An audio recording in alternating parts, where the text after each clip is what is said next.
What's good mga pare, Joshua Pointerso. Alam nyo na siguro to. Diba? Trending si tropang sa daw natin dyan. Bakit sa trending? Ito sabi niya, ayoko sa babaeng may tato.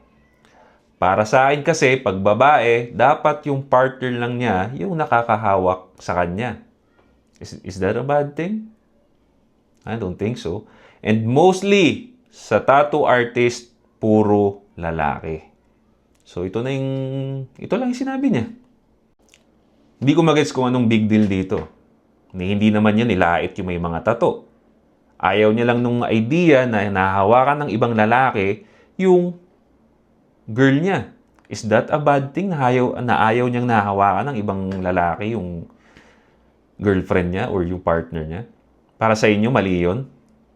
Dito mo makikita yung double standards at hindi matibay na foundation ng mga taong nagagalit dito sa sinabi niya. Because naalala ko noon, merong tattoo artist na content creator dito sa TikTok ang nabash.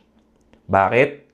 Because mukha daw na si-sexualize yung mga customer. Kahit wala namang ginagawa. Kahit yung music lang mukhang sexual, but wala namang ginagawang sexual, ina-assume nila na may ginagawang sexual itong tattoo artist na to.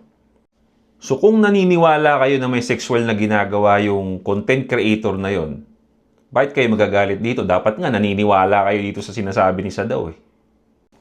Isa pa tong content creator na to na nakikisawsaw, no? Sumakit ulo ko rito nung nabasa ko to eh. Basahin nyo. Alvin the second in the making naman ito. Bakit nagkalat ba sobrang feeling perfect sa social media? Paano na lang yung mga doktor at nurses o physical therapists, hinahawakan namin yung pasyente? Sabi ko, tangina, sakit ng ulo ko rito. Alam nga namang chopstickin namin, kukonyatan ko mga ganitong mindset. Yung maikisali ka na lang pre, tapos sablay pa yung example mo.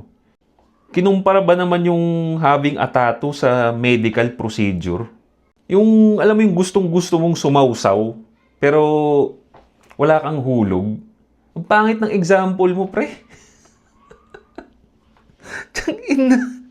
Nakakalimutan yata ng mga tao na dating show yun.